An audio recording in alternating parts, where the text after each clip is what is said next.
Namaskar. Welcome to this Discourse number 16. Now in the Discourse number 15, we have learned the most fantastic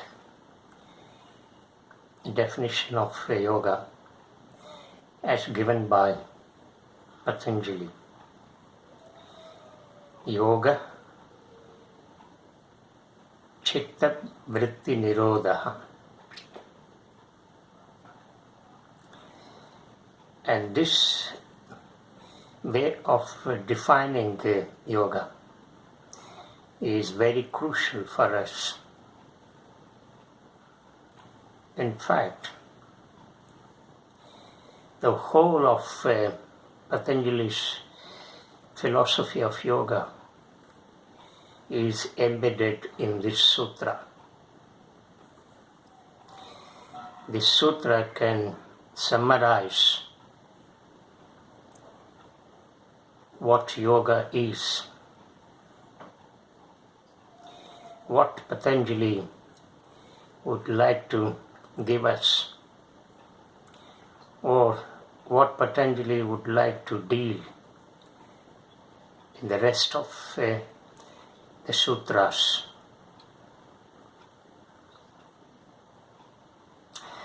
In this sutra, as we have already learnt, Chitta is very important, mind. And mind can be understood in relation to its different states and activities, in its relationship to thoughts, thinking, imagination, and memory.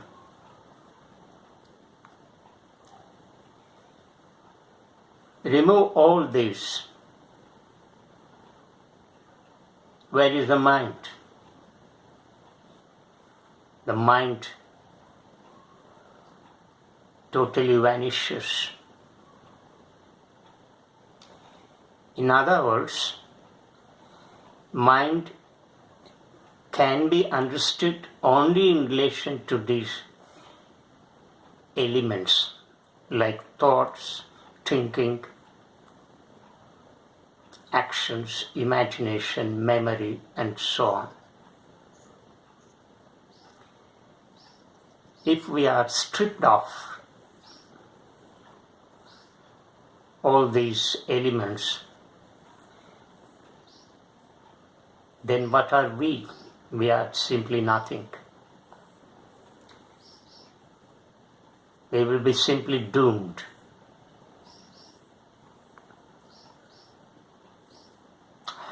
So we cannot totally eliminate mind because, as the speaker has said, that without mind, the whole of physical activities in the world will come to a standstill. The world will disappear.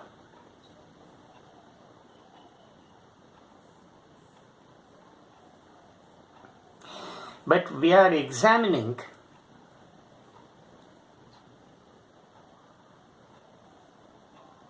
whether mind is the ultimate. Is it the final?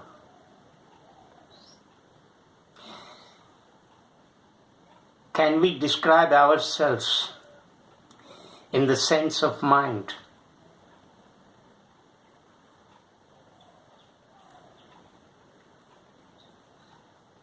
Can we go beyond this mind? Can we go beyond thought? Can we go beyond actions? All the different states and activities.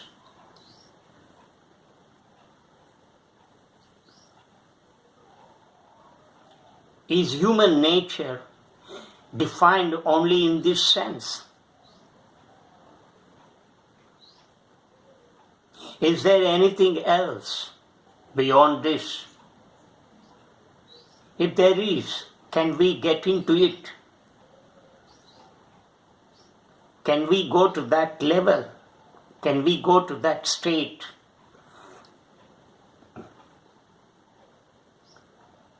Now that is the fundamental question.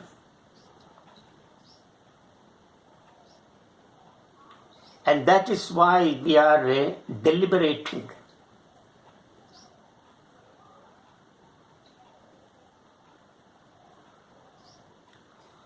And yoga talks about that.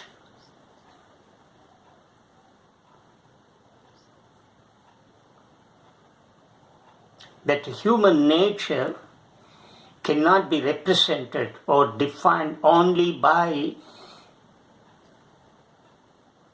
relationship with the mind, with the thought.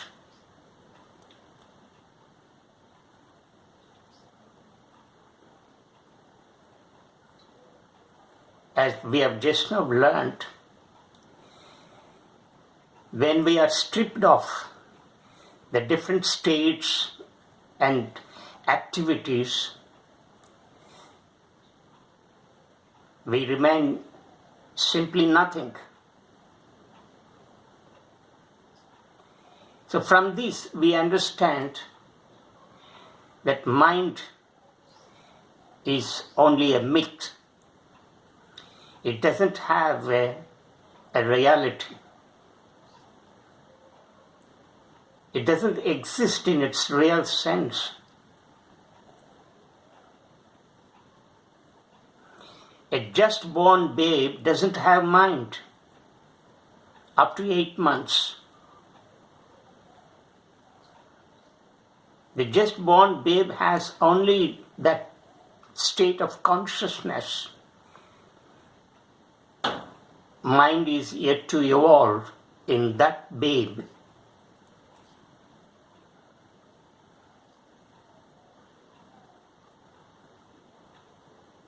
But as the babe grows and grows, it slowly gains the mind. Mind comes into existence.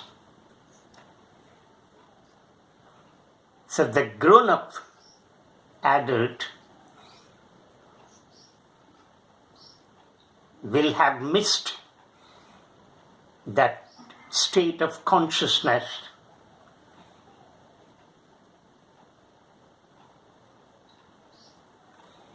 It's something like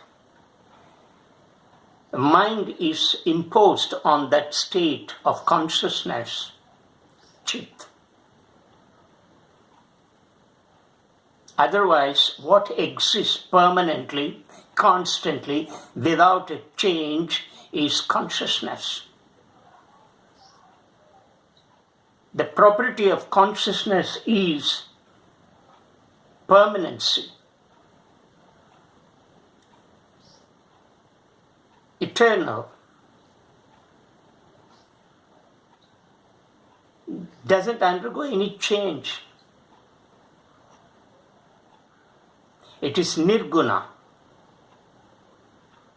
anirvichanam, can't be defined, ananta, infinite, trigunatita, that is beyond all the triple qualities, triple gunas.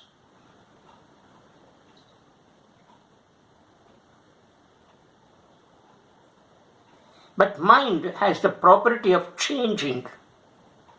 It keeps on changing.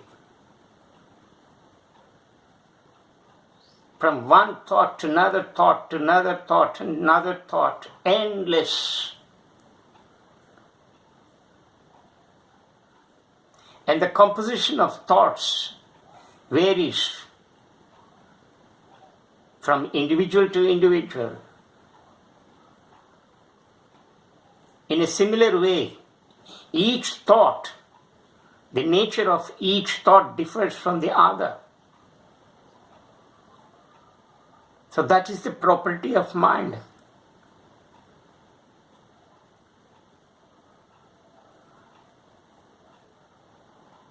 And that is why it goes with the perishing of body. But consciousness remains as it is. Because as we have just now learnt, its property is permanency. It can never die. It is deathless. It is immortal. But mind is mortal.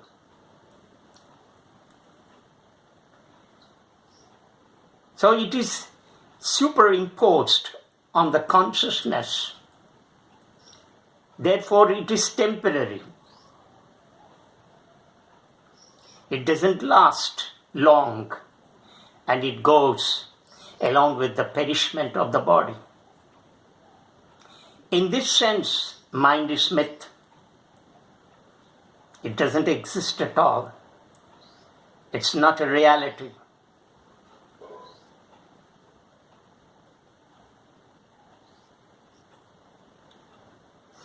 This mind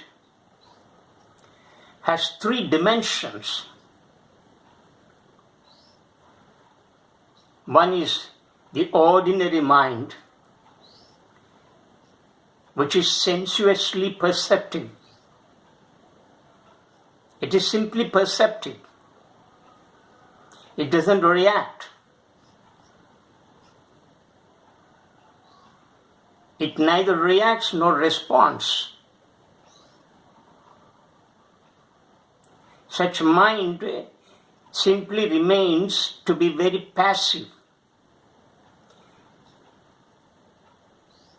As for instance, while walking, we may come across a tree. We may come across a beautiful flower. We may just see or may not see, and we just ignore and pass. It creates or it doesn't arouse any pleasurable or painful feelings in us. Such a mind is called ordinary mind, sensuously perceptive. And this mind is given to all of us. It is there in every one of us. But there is another kind of mind, and this is intellectual mind. This intellectual mind analyzes, evaluates, questions, screens, interprets, and passes value judgments. It keeps on questioning. It is a probing mind, an investigative mind. And such a mind is trained in schools, colleges, and universities. As the boy or girl attends school or college or university, his or her intellect gets sharpened and sharpened.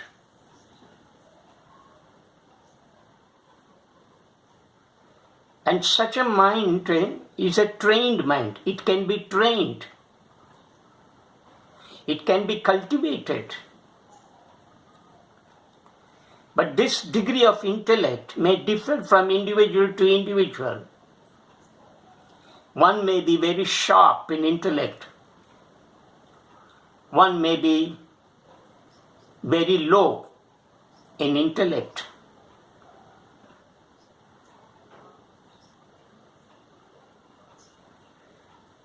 And there is the third level of mind,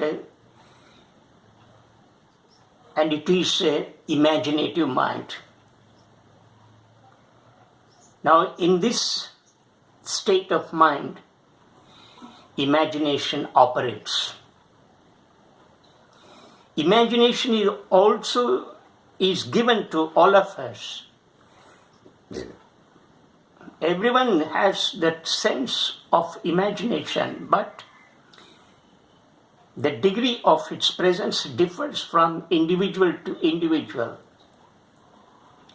In those in whom the degree of imagination is very high, such people will become artists. Such people will become very creative. And that is why this type of mind also is identified as artistic mind. Many artists, many great scientists, many musicians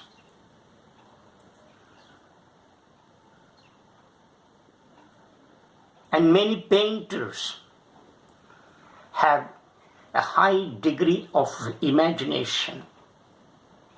Hence, they create. They love newness. They love something, excitement. They are not happy with the old or with that which exists.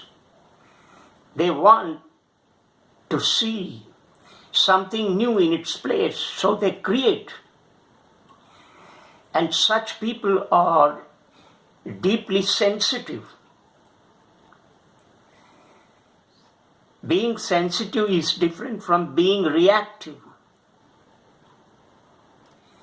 If you are reactive, you are for tit for tat, an eye for eye.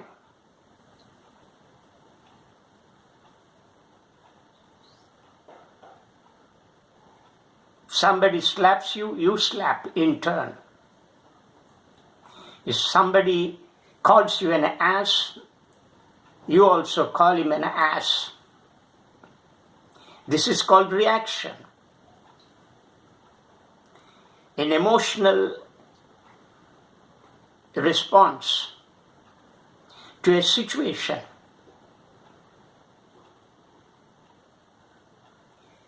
A quick emotional response to a situation. It is called reaction. All of us are reactive. Sometimes, in its extreme form, it manifests violence. On the other side, we can be deeply sensitive. Being sensitive means being responsive. We can respond to a situation sympathetically, with love and understanding. As for instance, while walking, when we come across a beautiful sunset,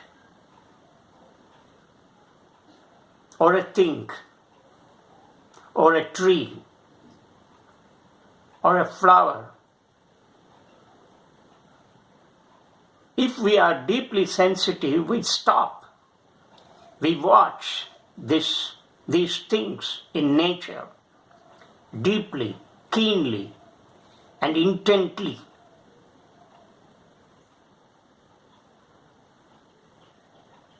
And the object may arouse pleasurable feelings or painful feelings. If we come across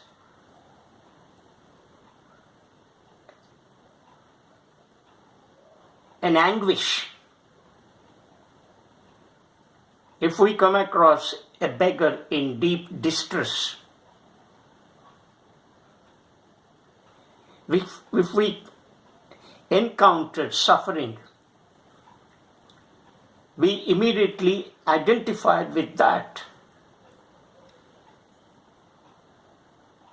And that anguish, that pain, that suffering will deeply affect such people who are deeply sensitive.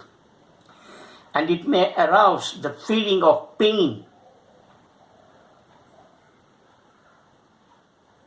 Immediately they respond.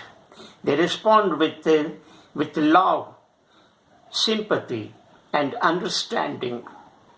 They identify themselves with that situation, with that suffering, with that anguish and pain.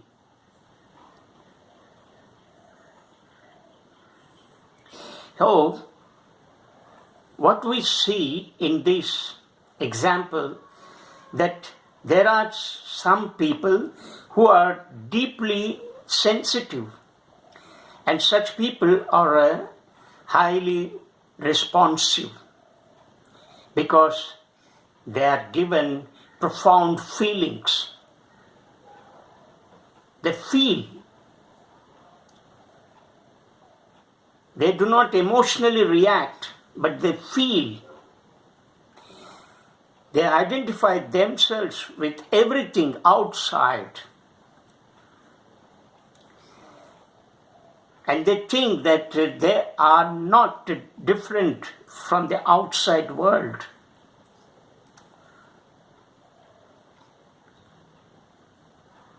And those people to whom such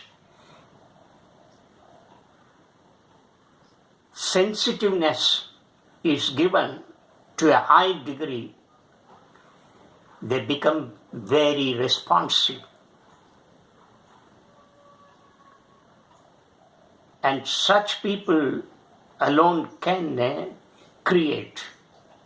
Such people can alone become artists.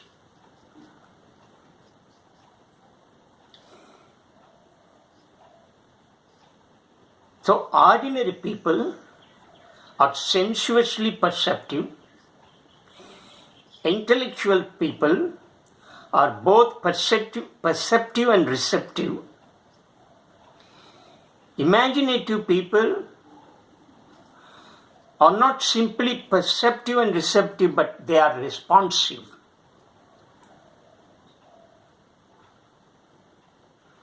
Because they are deeply sensitive to the core.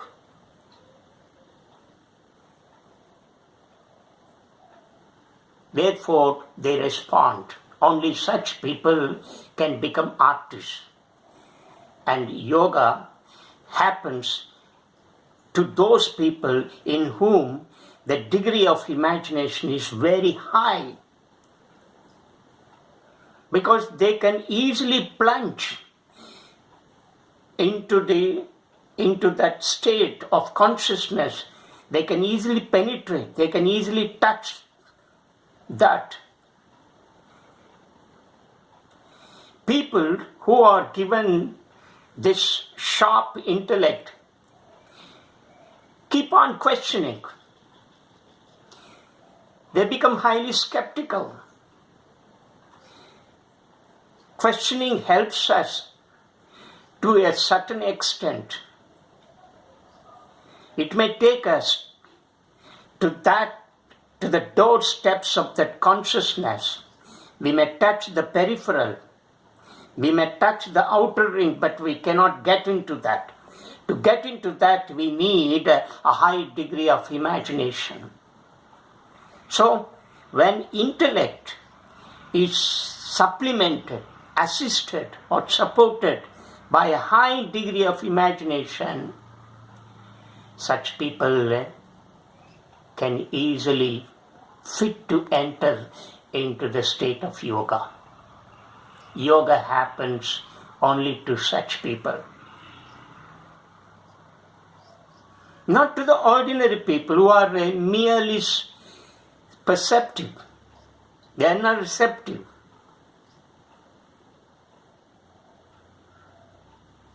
Yoga may happen to those people who are intellectually strong, but as I've just now said, they can go to the peripheral, but they cannot enter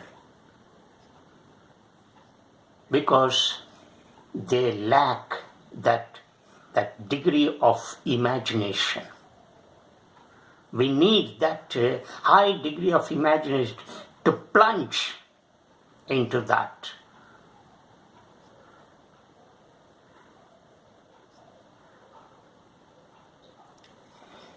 So these are the three dimensions of mind. And we have examined which mind, which level of mind, which state of mind, which kind of mind is best suited for yoga. And yoga, where exactly yoga happens. Yoga happens quickly for those people in whom the degree of imagination is very high.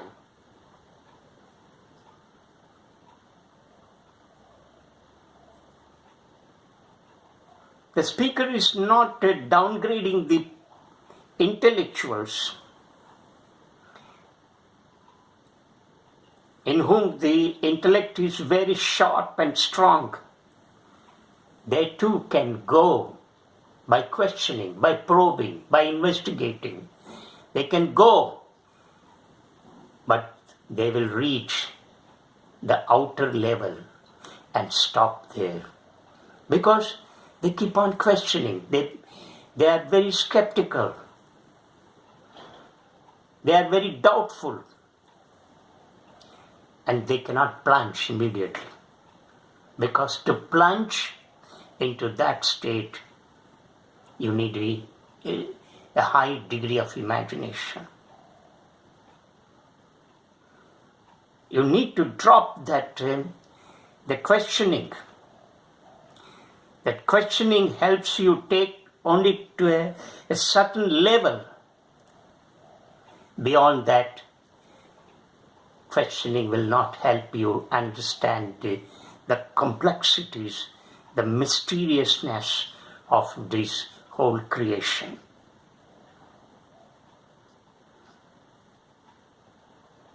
Oh, thank you very much for listening. We shall meet in the next discourse.